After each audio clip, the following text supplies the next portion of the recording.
Hey there, everyone. So, one of the most important practices for being a philosopher or being a critical thinker in general is understanding how to interpret a text.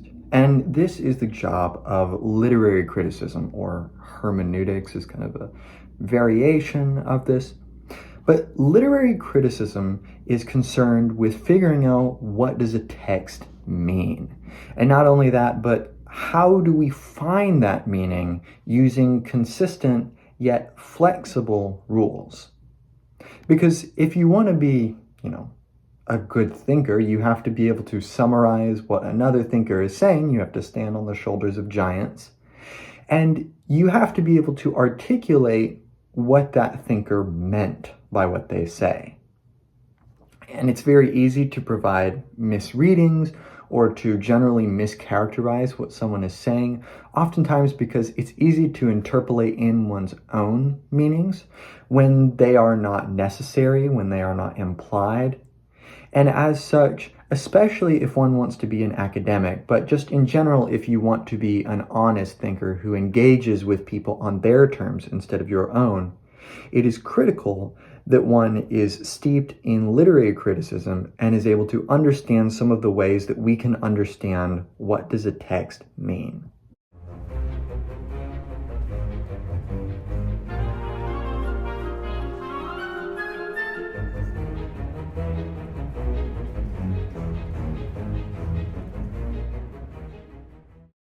So one of the big concerns in literary criticism is the difference between literalism and metaphor. And literalism takes a text and chooses the reading that is the most literal. It chooses the most generally agreed upon meanings of a word.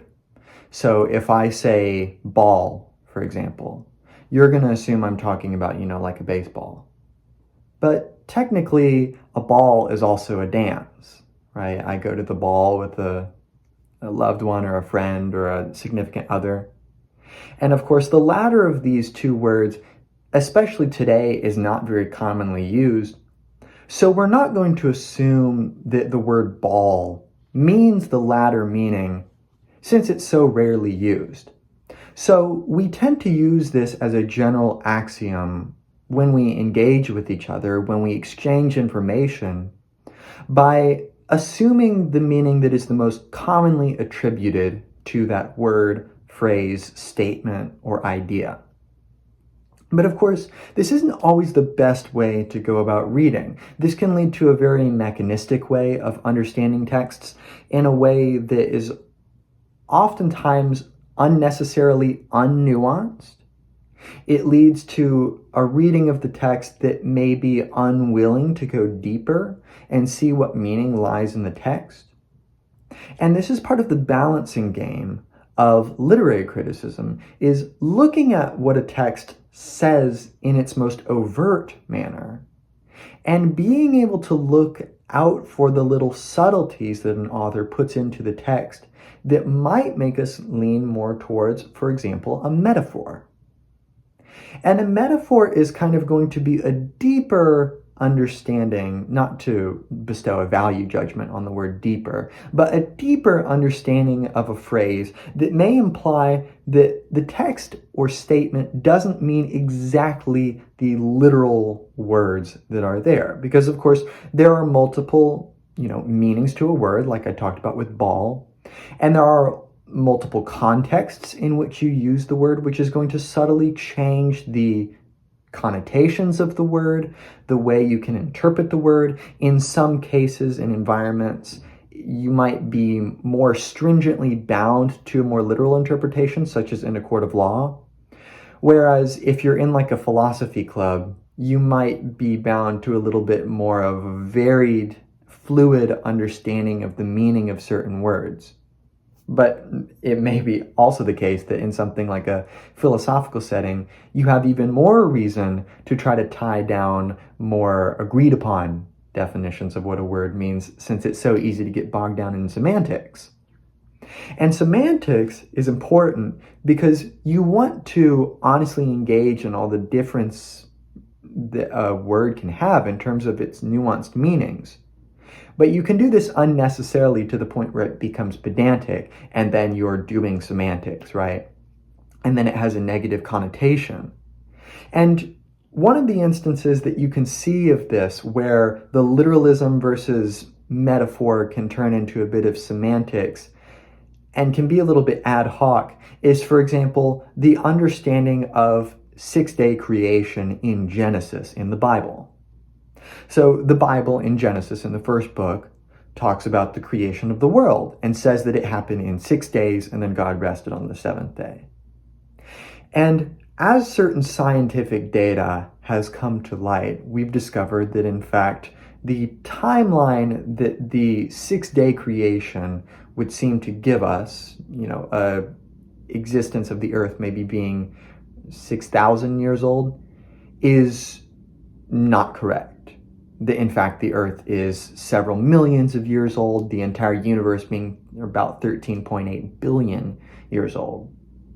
And as a result, people have gone back to the text throughout, because the Bible is one of the most read texts in the world, and they've gone back to this and they've said, okay, this presents a bit of a problem where we've taken the very literal notion of day and we've taken that for granted. And now we're going to look back at this text, and partly driven by outside criticism, by a need to reform one's beliefs, one who reads the Bible will look back and say, okay, maybe the word day doesn't mean quite what we think it is.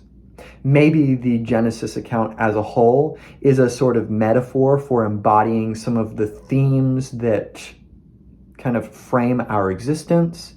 Maybe the idea of day, even if we do want to take it as a literal creation account, maybe the word day means something different to God, because God is an infinite being. He has a wider breadth of scale when it comes to time.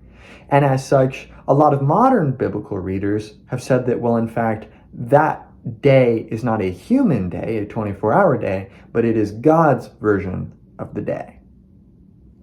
Now, there's lots of nuances that can be done here, but some of the reason that one ought to have pause when given this alternative reading is one needs textual evidence to support reading something as a metaphor as opposed to a more literal account. Because you can have a seemingly literal idea and run into problems, and it's often easy to use one's own biases. For example, if you're already privy to the meaning of this text or to believe in this text, such as the Bible, for example, many can be prompted to an ad hoc explanation of a text. Ad hoc meaning that it comes after. So after criticism has been levied, some sort of alternative reading is given to save the text. And this can be good sometimes, because obviously texts change insofar as they are enunciated in different settings, and so insofar as they are read and interpreted in different environments and in light of different events. So it's important that we don't keep too stringent of an understanding of what a text means. But it's important that we ground that meaning, that reading of the meaning of the text, in solid textual evidence. So the ad hoc explanation, for example, that the word day in the Genesis account means God's version of a day, that's obviously not the typical reading of the text, and anyone is willing to admit that when you think of day, you think of a 24-hour day. You don't immediately go to God's notion of a day, partly because you're not God. And you put your own biases and your common understanding of what a word means into the text and use that to bolster your understanding. And maybe sometimes understanding is due for a change, but one can ask if this text was meant for readers who are Homo sapiens. It's probably going to be guided by understandings of those words that are molded by Homo sapiens. So to assume that we should use the framework of, for example, a different notion of time in order to understand the notion of day would require some textual evidence to give us reason to assume that in fact this notion of day is more metaphorical or more grand than we had initially been led to believe. So one of the important hermeneutical concerns, hermeneutics, again, concerned with the process of interpretation of a text. So hermeneutics is the study of interpretation. Hermeneutically, it's the job of, for example, a Genesis reader to look through the text and find textual evidence that would support, other words that are around this in the same context. We have reason to think that these are metaphors too, and that would lend some credence to the idea that other words used in a similar context, such as day, may also be metaphorical. So it's always a balancing act of trying to adapt a text in a way that takes light and takes heed of the original meaning of the text, or the most literal, most overt meaning of the text, and the changing environments that will cause us to change our understanding of the text. And when I mention the meaning of a text, you may be inclined to ask, does a text have only one meaning? And the short answer is no. Because when we are trying to understand a text's meaning, it is crucial to understand that there is the text and there is the reader.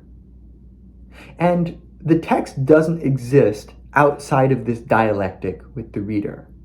It doesn't exist outside of its understanding that is necessarily subjective to a particular reader who brings in their own biases and claims about what they interpret a text to mean. So if one is inclined to say that there is only one literal true meaning of the text and that all others are false, in fact, you may just logically assume this, since if something means something, that means it means only that, and it necessarily does not mean other things, otherwise it would mean something else, you may be inclined to think that a text has only one very rigid meaning. And one of the problematizations of this concept of one meaning to a text is, how would we know? Anytime we talk about the meaning of a text, we are necessarily talking about our perception of the meaning of the text, or our own version of the meaning of the text, if we want to go even further. And language itself is only moderately precise. We can have a sort of family resemblance of meanings of, when I say the word berry, you have a certain variety of fruits in mind that may classify themselves as berries. And we may not all have exactly the same objects in mind or the same concepts in mind when we think of the word berry. Because, of course, the word berry is a concept that covers a wide variety of different objects or referents, things to which the statement refers, which of course depend on the reader. So due to language's imprecision, it's important that we reconcile this imprecision with the supposed only one interpretation claim of kind of the naive literary critic. So even if we want to talk about a text as only meaning one thing, that it only has a single truth value and all other values are false values, just like a light can either be on or off and it can't be both, you may be inclined to think a text can only be true in its meaning or false in its meaning or interpretation. Nevertheless, we must think about the intended meaning or the apparent or manifest meaning of the text and the received or perceived meaning of the text. And it's difficult, even in the most simple statements, such as, I am a man, to have a universally agreed upon 100% meaning. Because, of course, many of the words that we commonly use, and this is the exciting thing about literary criticism and about literature in general, is oftentimes we unreflectedly use certain words without thinking about the nuance inherent to them. And especially in the 21st century, the concept of gender has been problematized a lot lately, such as, for example, thinking about the connotations of action or imperatives that go behind what it means to be a man. of how ought I to act in the world based on that attribute of manliness.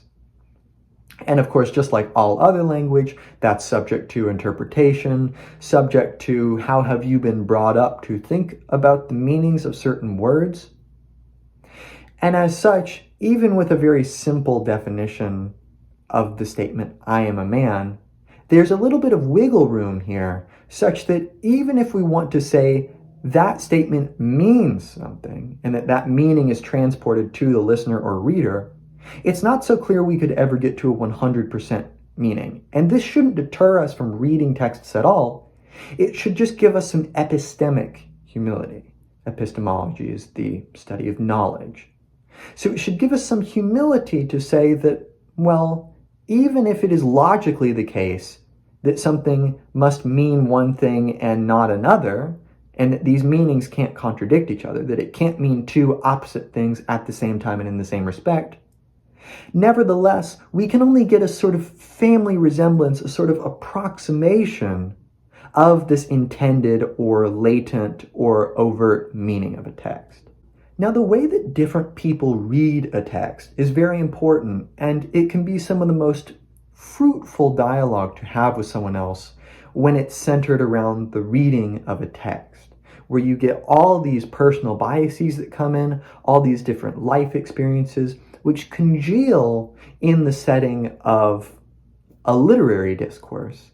And your job is to look at the same text, and you will quickly come to the very stark realization that you can have very starkly different understandings of a text. And this is very exciting, but it's very easy, especially if it's a text that you are very opinionated on, to get to the point where someone has a starkly different understanding of the text that you see as completely invalid. Maybe it's not supported by textual evidence. Maybe it's just completely out of the ballpark and not what the author intended at all. And we'll talk about the intent of the author in a moment. But it's important to understand, okay, when we get in that situation, how can we ground an understanding of what the text means in some sort of praxis, some practice of interpretation? Because, for example, this is a common objection in like late 20th and early 21st century art criticism is, it seems like everything can be art. Anything can be sexy or beautiful and there's no rhyme or reason to it.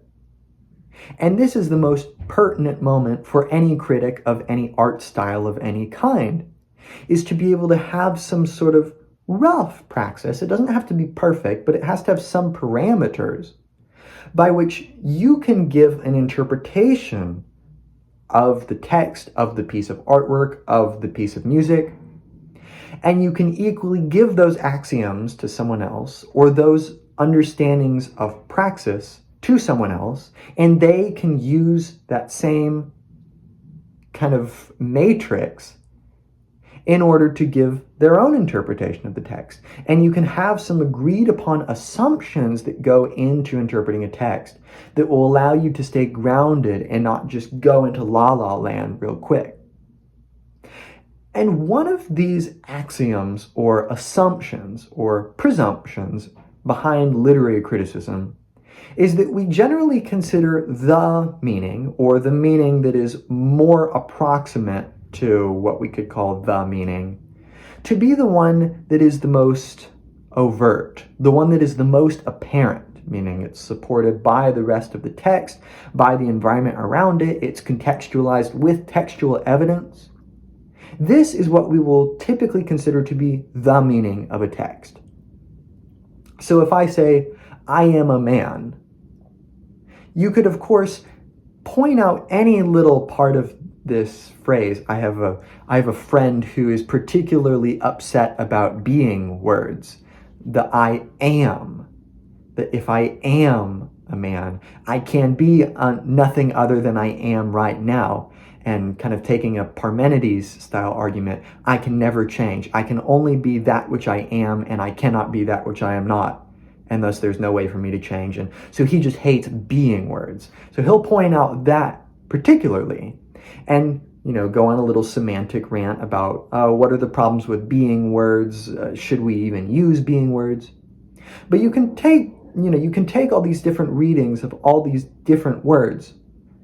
But if we want to be able to have a semi-universal praxis of literary criticism, we have to go with a sort of democratic process where we agree that the most apparent meaning that it is the most contextualized, the most eminently grounded in the text, that is most likely to be the meaning of a text. And this is a razor similar to Occam's razor.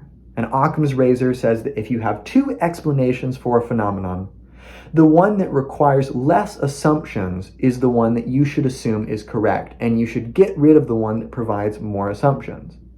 Because if you have two explanations that are doing the same thing, one takes a lot more epistemic effort or weight. It requires you to give up a lot more epistemically in order to justify that reading when you've got one that requires less assumptions and does the same thing. And for example, maybe the sky is dark outside, and you can have two different explanations for why this is the case. One is it's nighttime, and the other is it's daytime, but there is a total solar eclipse happening right now. Both of these can explain the phenomenon that I am seeing, but one of them, that it's nighttime, requires far less assumptions because that happens 12 hours of the day, whereas the total solar eclipse happens, every couple years, or it's very rare. So in the same way, in literary criticism, we have to use this similar razor of overtness, apparentness, grounded in textual evidence. Because like I said before, there is nothing but the text. And an unsubstantiated reading, whether this is just asserting that something is metaphorical without any textual evidence, or this is coming up with some new interpretation that is just totally foreign to anything you've ever heard without providing any reasoning, this reading of a text is speculation. And speculation without evidence in literary criticism is dead.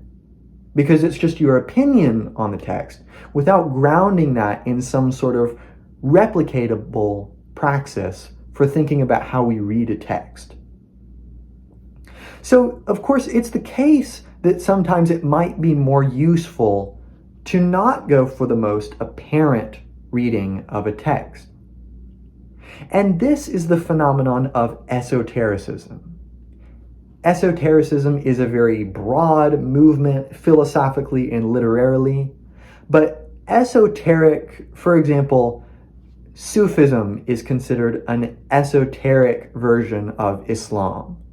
And Sufis tend to be considered like mystics, and they go for these more mysterious, subtle, metaphorical interpretations of what many Muslims would read as very literal, whether this is in the Qur'an or in some sort of poetry. And these esoteric readings are very fondly admired by some. In the philosophical community, this is often done with the pre-Socratic philosopher Heraclitus. And Heraclitus loves to use paradoxes which overtly contradict themselves in order to teach us something about philosophy. There's one about mortals living their immortal life, and immortals being mortal, something where it plainly kind of contradicts itself in a purposely paradoxical way. When an author presents you with something which purposely obfuscates an apparent meaning, that is reason to think that a more esoteric understanding of the text may be more merited. Because oftentimes, especially in, for example, postmodern literature, the overt meaning of the text will often be a form of parody or caricature, which prompts one to sort of regret a more apparent reading of the text, to dig into a more esoteric, non-immanent understanding of the text. And an author will make it clear when this is happening, when there's all these pieces that kind of roughly fit together, but they don't quite mesh or they kind of jaggedly meet each other. This is good literary evidence to suggest that a more esoteric reading of a text is possible.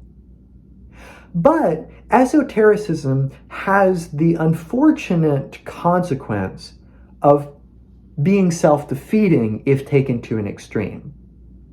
Because an esoteric reader may look at a text and automatically look at a meaning that is the most apparent, the most supported by textual evidence, and assume that this is a ploy, trying to get you to accept something that it doesn't actually mean, and that it is our job to go underneath that and undercut that meaning by finding the true meaning.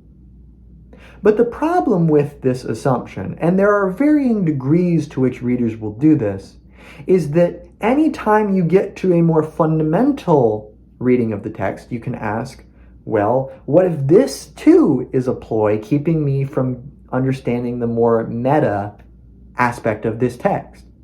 And it quickly can become a never-ending cycle of interpretation grounded in an unwarranted skepticism against the most obvious meaning of the text.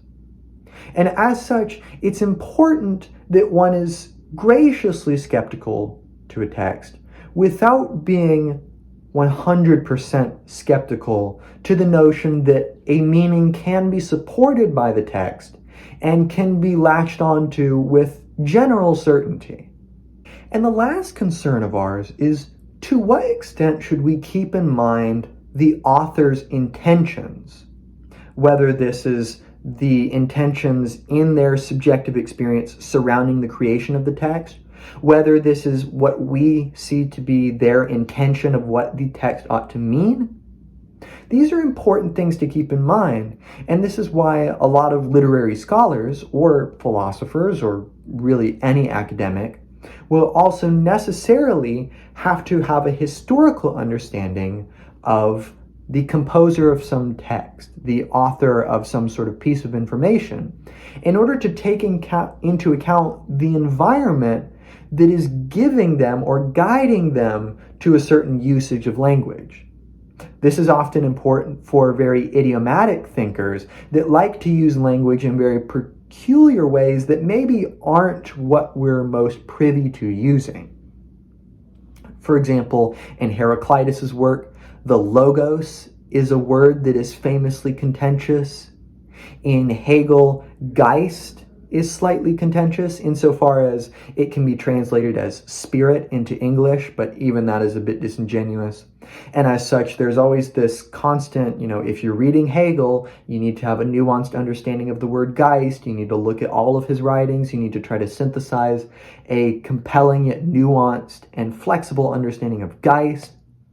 So all of these thinkers are going to have some words that are idiomatic to them, that are very, maybe even esoteric, that don't immediately present themselves as meaning what we think they might mean. And to some extent, this is the sign of a good artist. Someone who can use literary techniques in order to undercut our uncritical usage of language in a way that nuances our way of portraying information to one another, of interacting with each other physically and literarily. And as such, having a historical understanding of an author can be very useful in terms of grounding what the most overt meaning of the text ought to be. For example, this isn't necessarily a literary example. It's a classical composer, Dmitri Shostakovich. And Shostakovich was a Russian composer composing during the Soviet era. And his biography famously entails mysterious disappearances of a lot of his family, a lot of state censorship that changed after his earlier years of composing, and you can see a markedly different composition output in the sort of stuff that Shostakovich decided to write. And keeping in mind the fact that, for example, Shostakovich had to present music that was overtly nationalistic, that harbored these themes of the Russian spirit, when one keeps that in mind, you can actually get some of the subtleties in his composition that you might not initially understand. For example, the famous DSCH theme. DSCH, of course, being Dmitri Shostakovich's initials. And when put into musical notation, using some German pronunciations of some of the D, S, C, and H, you get D, E flat, C, B. Bum, bum, bum, bum, bum, bum, bum, bum. And you'll hear this, for example, in his 10th Symphony. In the last movement, this is just predominantly played by the timpani. The timpani just ends up whacking up bum, bum, bum, bum, bum, bum, bum, bum. And if you know it, you know it. And the only reason you would be able to pick that out is if you knew that Shostakovich, because of his historical context of state censorship, had to add subtle little hints into his work that kept his individuality in something that is very overtly nationalistic, that might not serve exactly the means that he wanted it to. So he has to provide some more esoteric aspects to his composition. In the same way, whether this is idiomatic language or whether this is unique literary devices, having a historical understanding of an author gives us a gateway into a more nuanced and exciting reading of the author. But we don't want to take this to the extreme that we turn this into an appeal to authority, where we appeal to exactly what the author originally intended. Because maybe an author is very sexist, for example, and you still find literary merit in a text, but you want to sidestep or maybe reframe the text in a way that accentuates aspects that weren't overtly accentuated by the author but are still present in the text. Maybe you want to reanalyze some of the very sexist themes of the author in a more nuanced and contemporary way. In order to do this, we have to realize that the authority of the author only works to an extent. It can help us ground a firm foundation upon which we can build. It can give us a sense of what the author intended the meaning of all of these different elements to be, and thus we can synthesize this into a coherent picture. And then we can do rereadings, we can do purposeful misreadings like the esoterics might do. We can do reworkings or reframings of certain ideas in light of contemporary events, such as 9/11 or, I don't know, the Stonewall riots. There are all sorts of events that are historically contingent that the author didn't keep in mind. And a good way to think about this in an example, for example, is constitutional law. And constitutional law is built, of course, on a hermeneutical understanding of the Constitution. It's grounded in a science of interpretation that takes in mind the dichotomy of what the founding fathers intended, which is notoriously difficult to figure out, but not impossible, because they had writings that we can look at, and a more contemporary understanding of the fact that the historical contingencies surrounding the Constitution will change such that some of the original meanings or intentions of the founding fathers only work to such an extent. For example, the founding fathers, while they may have put in certain contingencies in order to protect against future changes in the environment, they couldn't possibly have known about the internet or guerrilla warfare or 9/11 or TikTok. Things like these change the way we look at the Constitution. And for example, in property law, this is notoriously contentious today because property law is built on an understanding of property that ties it to a physical place. But how do you own an internet domain, which doesn't have a physical space? Sure, it exists in some kind of, it has to exist in a computer somewhere where the information is stored. But the virtual space of the internet is not physical or material. It is virtual. So how do you think about property ownership in light of the internet? Well, these are new historical challenges that the original intent of the author of some law didn't have in mind. And as such, there's always a duality, a dialectic between the original intent of the author and historical contingencies that they didn't keep in mind, or that they couldn't have possibly kept in mind because they couldn't have predicted it. So I hope this better helps one ground a sense of literary criticism, understanding some of the challenges that face critics in thinking about how to read a text and how to read it well in a way where you can engage in a discourse with other people. Check out any of my other lectures that I've done on postmodernism, German idealism, gender studies, other literature. Become a channel member for $5 a month and gain access to, among other things, a private philosophy Zoom, which you can tailor to your needs. Maybe you want to talk about some text you need help reading. Maybe you want to talk about some philosophy problem. That's it for this lecture, and I'll see you in another one.